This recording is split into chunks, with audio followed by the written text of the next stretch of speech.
आप इंडिया पाकिस्तान में रहते हैं या कनाडा अमेरिका में या किसी और मुल्क में, कि सीवी, पहला सीवी जो है वो कितना बड़ा हो, छोटा हो, 2 पेज का हो, 1 पेज का हो, 4 पेज का हो, लगता है कि बस हर 1 साल 2 साल में चीज़ें डबल हो जाती हैं, कवर ही नहीं कर सकते, मतलब कि पैदा होने की बात नहीं कर सकते, तो आप दूसरी तीसरी चीज़ों में क्यों घुसते हैं? तो दुनिया को एक्सपर्ट्स की ज़रूरत है, स्पेशलिस्ट की ज़रूरत है। अब जो कमेंट में किसी ने मुझसे पूछा ना कि मैं पाकिस्तान से बैठ के अमेरिका कनाडा में जॉब कैसे ले सकता हूँ, लोग लेते हैं, इंडिया से लेते हैं। मैं मिला हूँ ऐसे लोगों से। मस्जिद के बाहर एक लड़के ने मुझे कहा कि मैं इलेक्ट्रॉनिक व्हीकल जो आई है ना उसका प्रोग्रामर हूँ। भाई जॉब कैसे मिली? कह लगा इंडिया में था, मैं हैदराबाद में, तो किसी ने अप्रोच किया था मुझे, लिंक्डइन देख के, और बात हुई और इंटरव्यू हो गया, बुला लिया उन्होंने। काम अगर आता है ना आपको और आप इंटरनेट पर हैं तो आपको कहीं से भी कोई भी बुला लेगा। काम ही नहीं आता, इंटरनेट पे भी नहीं है, तो कोई आपको गूगल मैप में ढूंढता हुआ आपके दरवाजे पे तो नहीं करेगा ना।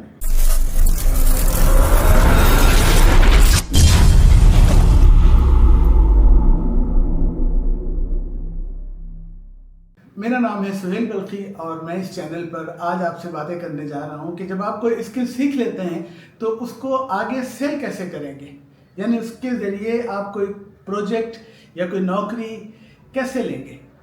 इसके लिए रिवायती तरीके वही हैं कि आप जॉब मार्केट में अपनी सीवी फैलाते हैं, लोगों से बात करते हैं और कोशिश करते हैं कि जल्द से जल्द आपको इंटरव्यू की कॉल आ जाए। हर आदमी को एक सीवी तो बनाना ही होगा, चाहे एआई का ज़माना हो चाहे पिछला ज़माना हो। आपको कागज़ पे लिख के पेश करना होगा किसी के सामने टाइप करके कि मुझे ये काम आता है, ये मैं हूँ, ताकि आपसे मिलने से पहले वो आपको देख ले।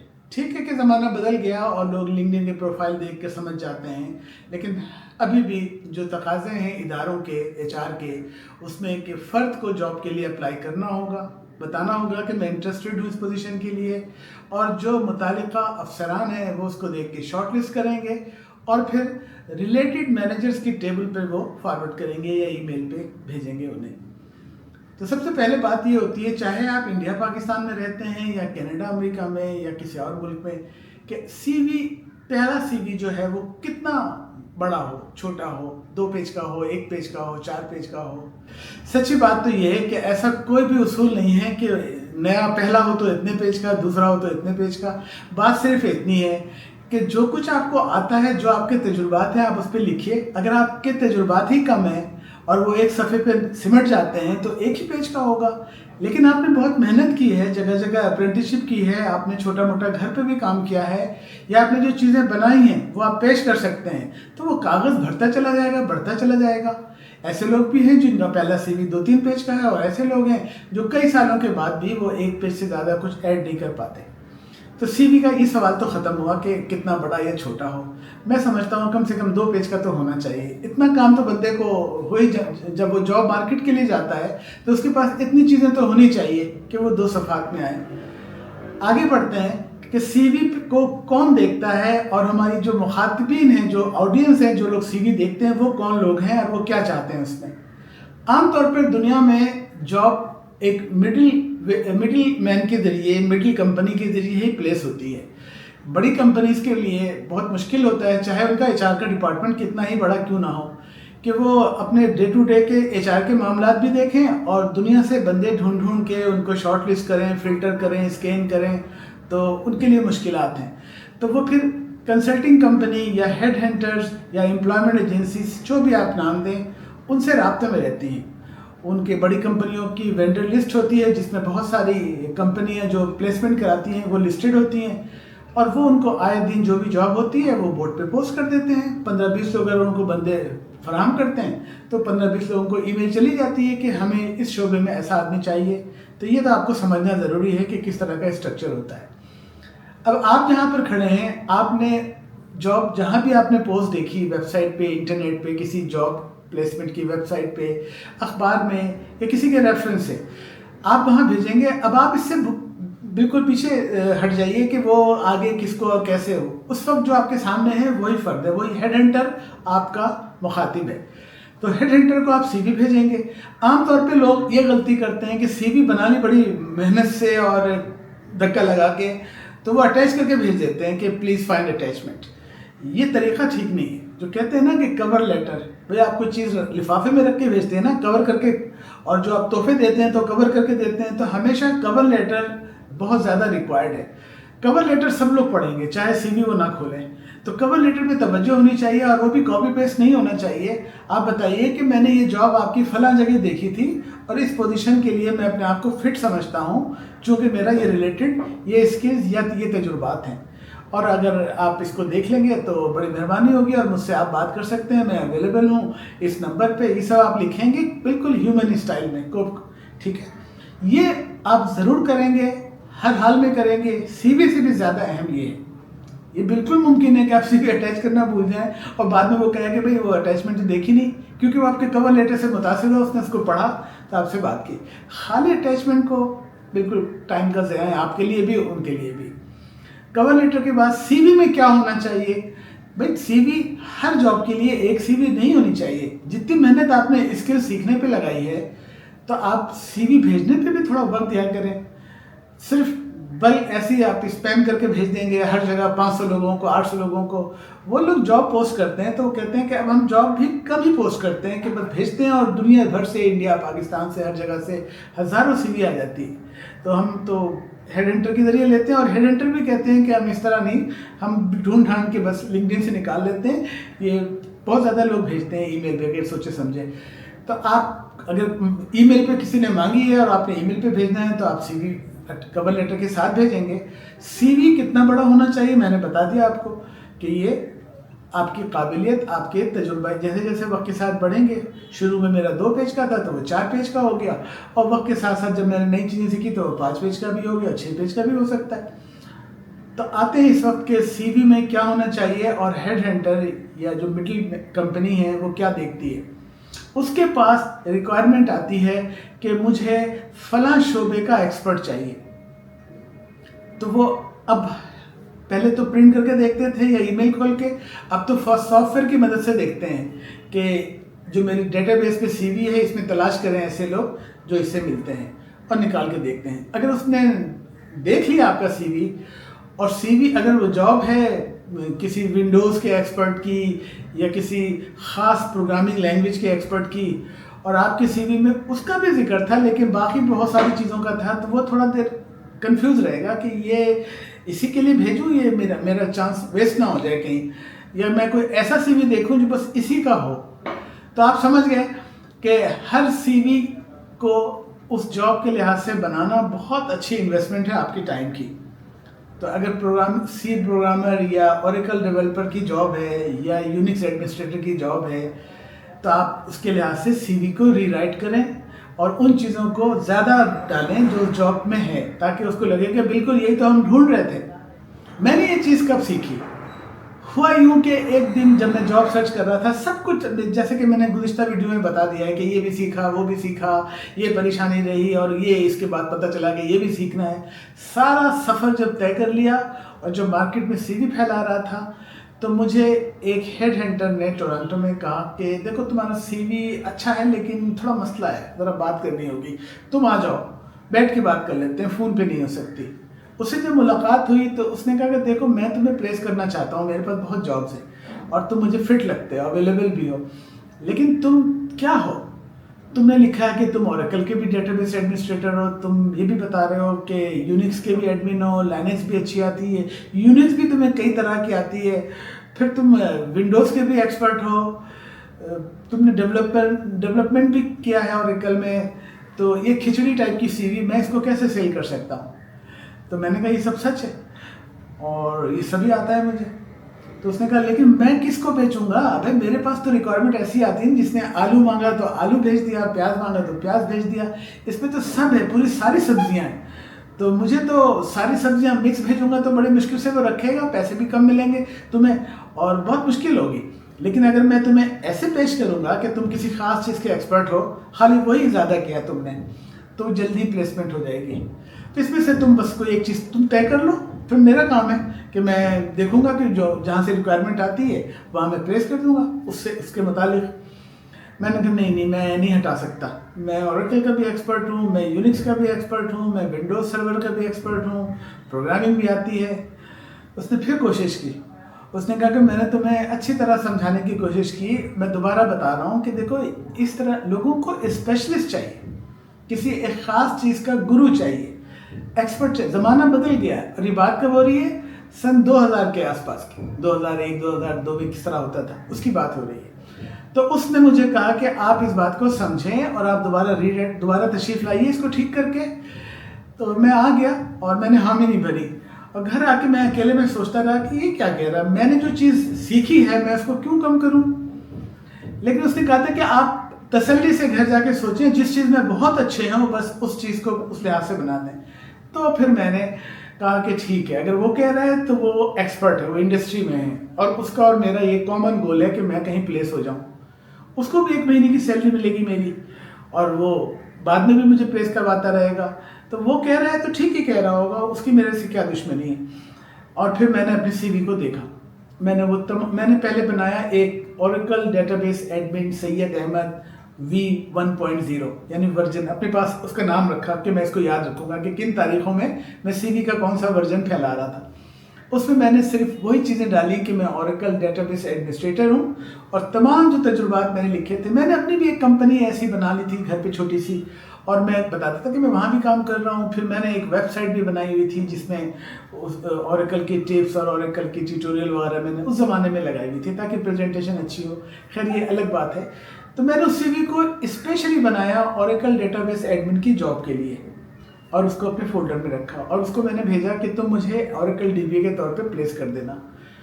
और उसके बाद मुझे ज़रूरत नहीं पड़ी, अगर उसमें मुझे कामयाबी नहीं होती तो मैं दूसरा सीवी बनाता, और यूनिक्स एडमिन सैयद अहमद। और जो V1.0 है मैं इसलिए करता था कि जब कुछ अरसे के बाद मैं कुछ और प्रैक्टिस कर लेता था और मैं उसको ऐड करना चाहता था, तो अब मुझे उसमें डालना होता था, तो मैं उस पर लिखता कि ओरेकल डीबीए वर्जन 1.0 1.1 1.2 करते करते जब मेरा आखिरी सीवी था इंडस्ट्री में, मैंने 15-18 साल काम किया अमेरिका में, सऊदी अरब में, कनाडा में। तो आखिरी वर्जन मेरा था Oracle DBA underscore Syed Ahmad V7.9, शायद उससे भी आगे था। आपने भी ऐसे ही करना है। जिस जॉब के लिए वो 2-3 सीवी रखे, अगर आप 2-3 चीज़ें जाते हैं, तो फिर मैं ओरेकल डीबीए ही रहा और उसी को करता रहा। तो मैं अपने करीबी दोस्तों को समझाता हूँ कि आप इंडिया पाकिस्तान में हो या आप किसी मगरबी मुल्क में हो या मिडिल ईस्ट में, सीवी का तरीका यही है। सीवी पहले जाएगा किसी मिडिल मैन को, उस मैनेजर को नहीं जाएगा।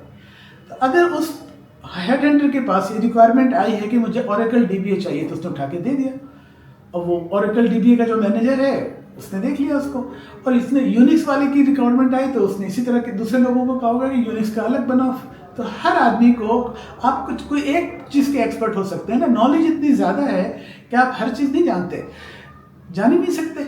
अगर आप एक दफ़ा भी मर के पैदा हो तो इतनी तेज़ी से डेवलपमेंट होती है दुनिया में, आईटी में, कि आप लगता है कि बस हर 1 साल 2 साल में चीज़ें डबल हो जाती हैं, कवर ही नहीं कर सकते, मर के पैदा होने की बात नहीं कर सकते। तो आप दूसरी किसी चीज़ों में क्यों घुसते हैं? तो दुनिया को एक्सपर्ट्स की ज़रूरत है, स्पेशलिस्ट की ज़रूरत है। अब जो कमेंट में किसी ने मुझसे पूछा ना कि मैं पाकिस्तान से बैठ के अमेरिका कनाडा में जॉब कैसे ले सकता हूँ, लोग लेते हैं, इंडिया से लेते हैं। मैं मिला हूँ ऐसे लोगों से। मस्जिद के बाहर एक लड़के ने मुझे कहा कि मैं इलेक्ट्रॉनिक व्हीकल जो आई है ना उसका प्रोग्रामर हूँ। भाई जॉब कैसे मिली? कहना इंडिया में था मैं, हैदराबाद में, तो किसी ने अप्रोच किया था मुझे, लिंक्डइन देख के, और बात हुई और इंटरव्यू हो गया, बुला लिया उन्होंने। काम अगर आता है ना आपको और आप इंटरनेट पर हैं तो आपको कहीं से भी कोई भी बुला लेगा। काम ही नहीं आता, इंटरनेट पे भी नहीं है, तो कोई आपको गूगल मैप में ढूंढता हुआ आपके दरवाजे पे तो नहीं करेगा ना।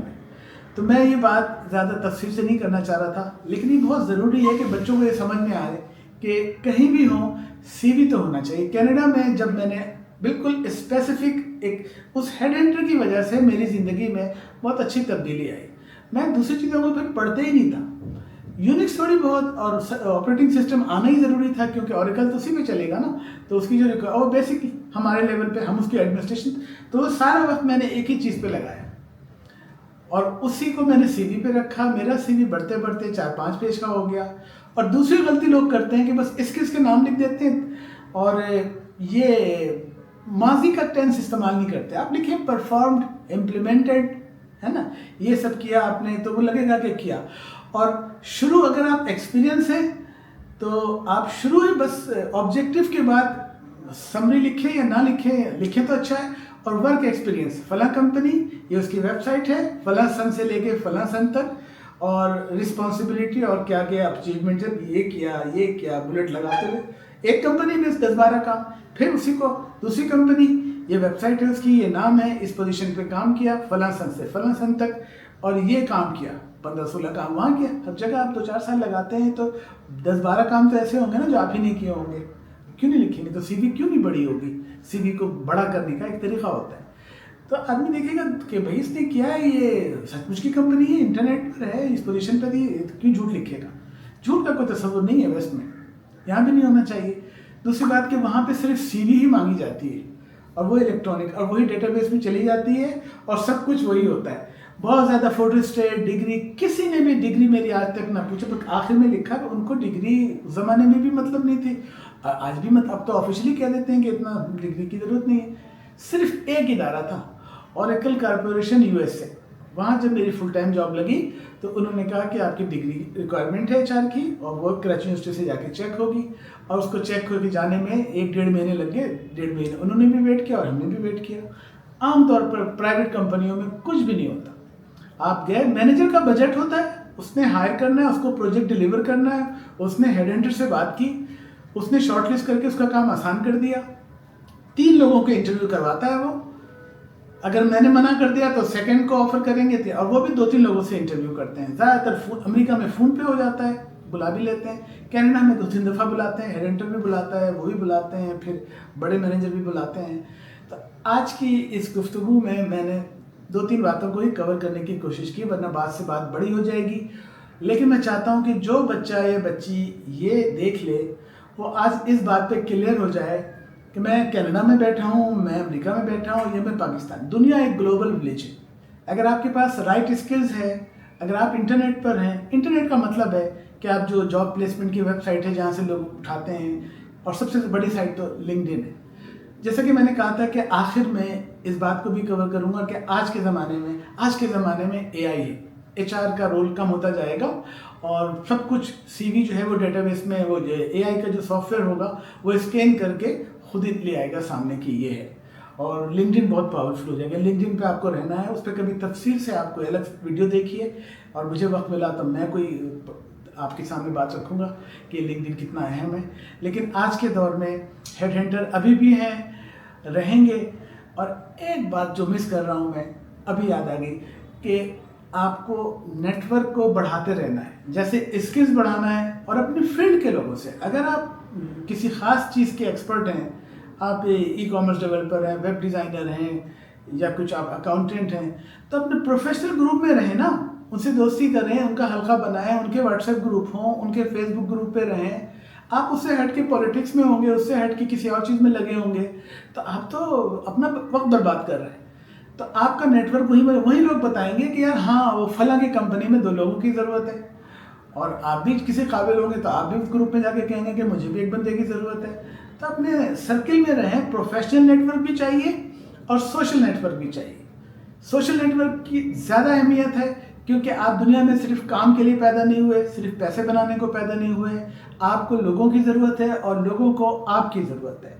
आपका हर काम इस लिहाज से होना चाहिए कि मुझे मरने के बाद एक दफ़ा दोबारा पैदा होना है, और मुझे अपने अल्लाह ताला को जवाब देना है कि दुनिया में अच्छे काम करें।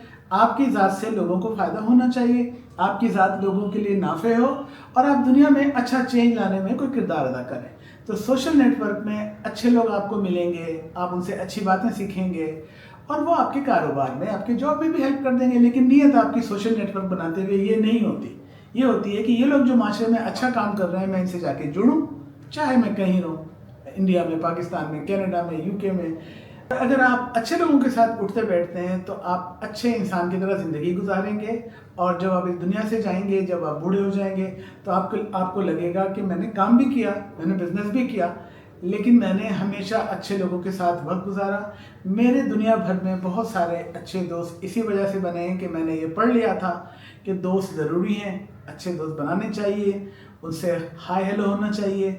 और मैं दुनिया के किसी भी मुल्क में जाता हूँ तो तो मुझे 2-4 लोग मिल जाते हैं जो पहले से मुझे जानते हैं, मैं उनको पहले से जानता हूँ और मैं कंफर्टेबल फील करता हूँ कि भाई इस शहर में मेरा फलां दोस्त है। तो मिलते हैं आपसे किसी और वीडियो में। सुहेल बल्खी के इस चैनल को भी सब्सक्राइब कीजिए और मेरा एक दूसरा चैनल भी है, उसका भी मैं लिंक डाल दूँगा।